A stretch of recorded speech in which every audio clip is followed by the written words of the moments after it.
On March 6, 1944, 23,000 feet over Germany, a B-17 flying fortress named Hell's Fury pushed deep into hostile airspace, with Staff Sergeant Michael "Mad Mike" Donovan hunched in the tailgun position, watching 12 Messerschmitt Bf-109s form up off the stern for what every training manual called a textbook attack.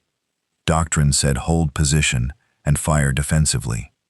Training said conserve ammunition. Plain common sense said keep your head down and stay alive. Donovan had other ideas.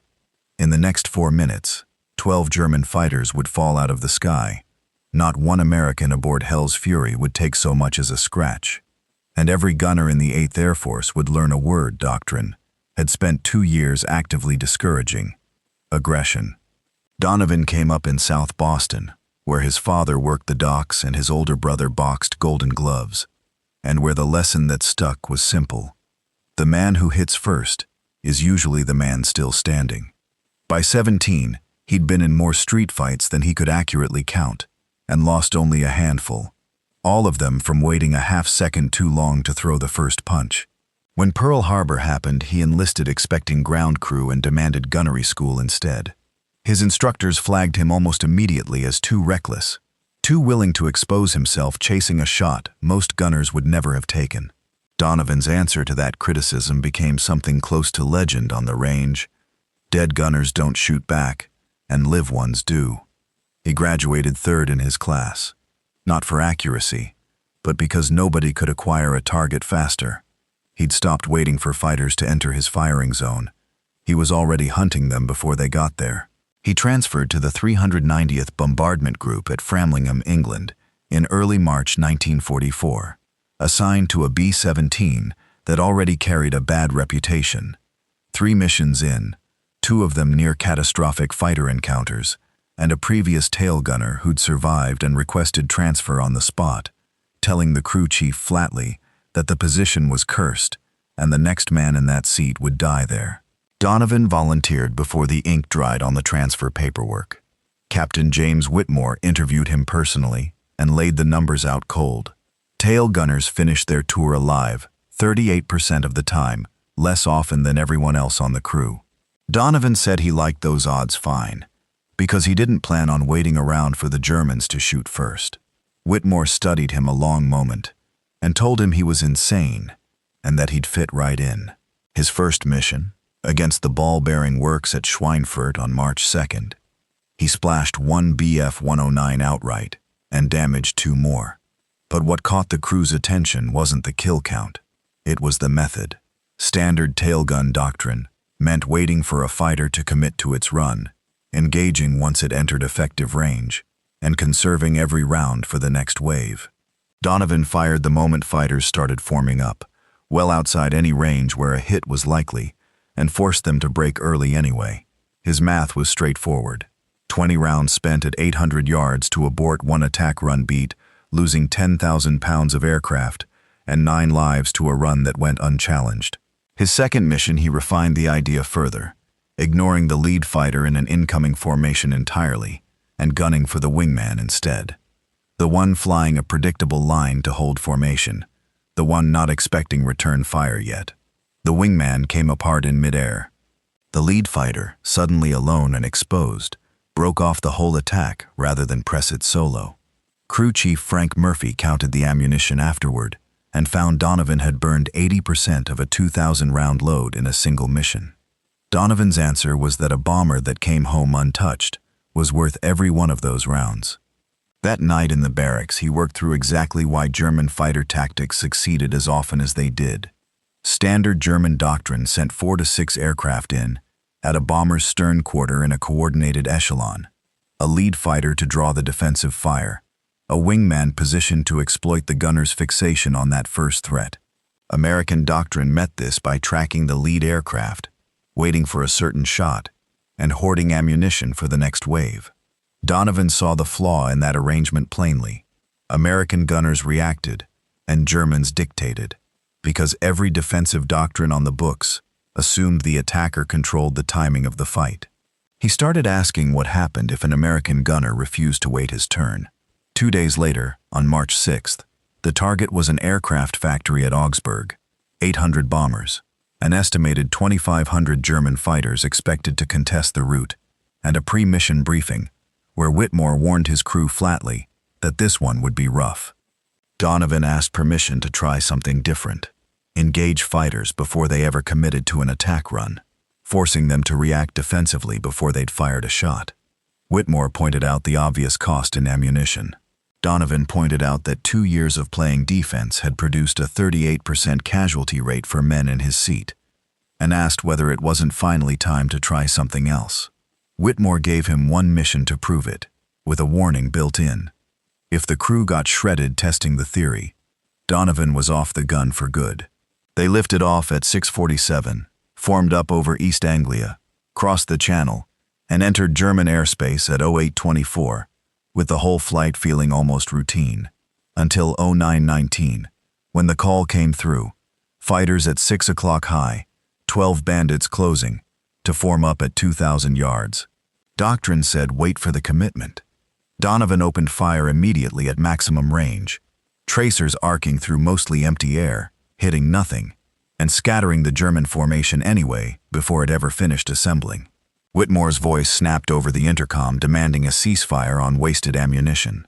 Donovan told him to watch what happened next. The Germans regrouped, but cautiously now, probing instead of diving in with confidence.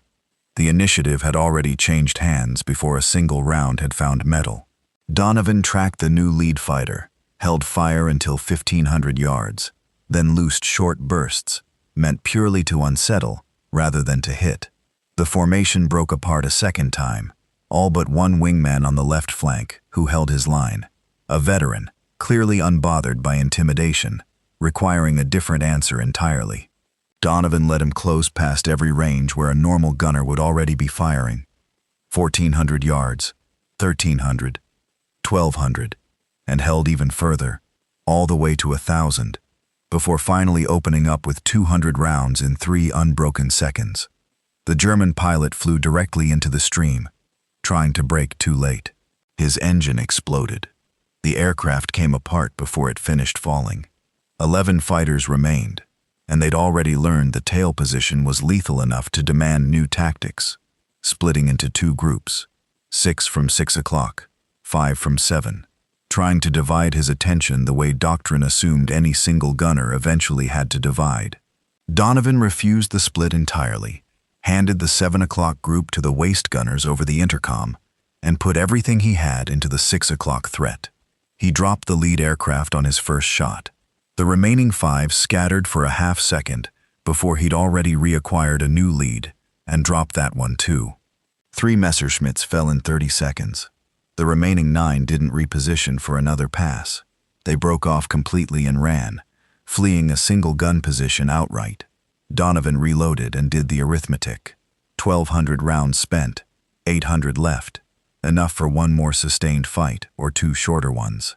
The Germans came back 15 minutes later with 18 aircraft this time, prepared for what they'd just watched, attacking from 4 separate vectors simultaneously, 6 o'clock, 7, 5, and 4, spreading fire across every angle a single tail position couldn't hope to cover on its own.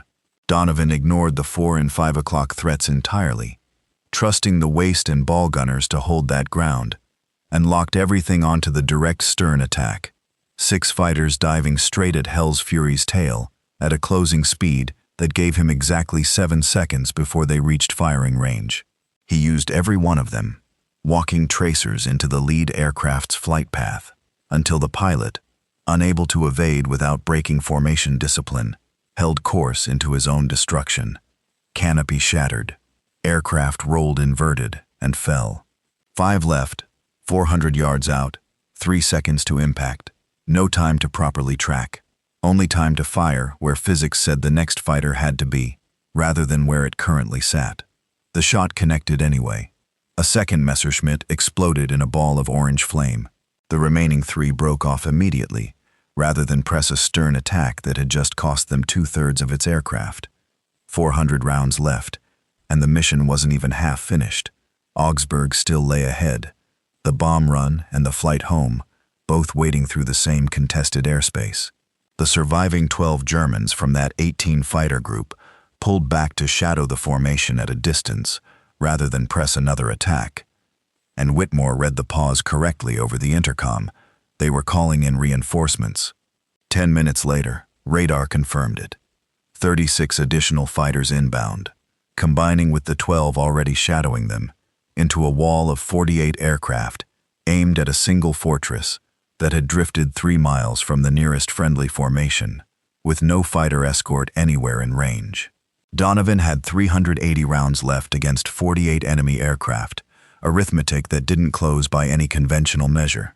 He asked Whitmore for permission to attack, while the German formation was still organizing, rather than wait for it to finish coordinating a strike no single bomber could survive defensively. Whitmore pointed out he'd be dry inside 30 seconds. Donovan said that meant he'd better make every one of those seconds count, and that defensive tactics simply didn't function against 20-to-1 odds. Their only real chance was disrupting the Germans before their formation ever solidified. Whitmore gave him 3 seconds of silence, and then the order, "Do it," with a promise that a very angry letter would find Donovan's family if this went wrong. Donovan didn't waste time on a reply. He opened up with 200 rounds in 8 seconds, aimed not at any single aircraft, but straight into the geometric center of the still-forming mass, where formation discipline lived. Tracers tore across the group's core. 1 fighter caught fire and spiraled down. 2 others, braking hard to avoid the fire, collided with each other outright. 48 aircraft scattered into total disorder, no coordination left. Every pilot suddenly fighting for his own survival, instead of executing a plan. It bought maybe 2 minutes, and Donovan knew it wouldn't hold. The Germans would regroup angrier and faster than before, and he had 180 rounds left to meet whatever came next. 90 seconds later, 12 fighters swarmed in with no formation at all, pure violence aimed at the tail. Donovan targeted the psychological center of the pack rather than the easiest shot, firing 30-round bursts into 3 consecutive aircraft. 1 exploded outright, 2 broke off trailing smoke, while the remaining 9 pressed in past 400 yards, cannon fire lighting up the sky and connecting with the airframe hard enough to make Hell's Fury shudder under the impacts. Donovan kept firing anyway. Another fighter fell, then another. At 200 yards, point blank by any standard, he could see the pilots' faces, young, professional, determined, and fired anyway. 2 more went down. At 100 yards, the 3 survivors finally broke off, the risk of collision now outweighing whatever kill they might still claim. Donovan tracked 1 last fighter and squeezed the trigger into nothing. The guns were dry. 180 rounds spent in 45 seconds. 6 fighters down in that engagement alone, and now no ammunition left at all. He called it in over the intercom. Whitmore asked for a damage report. Minor hits to the ball turret, stress fractures in the rudder, every man aboard still breathing. Hell's Fury could still fly and fight, just not from the tail anymore. And the Germans, regrouping 1 last time with 27 aircraft remaining out of the original 48, understood exactly what an empty tail gun meant.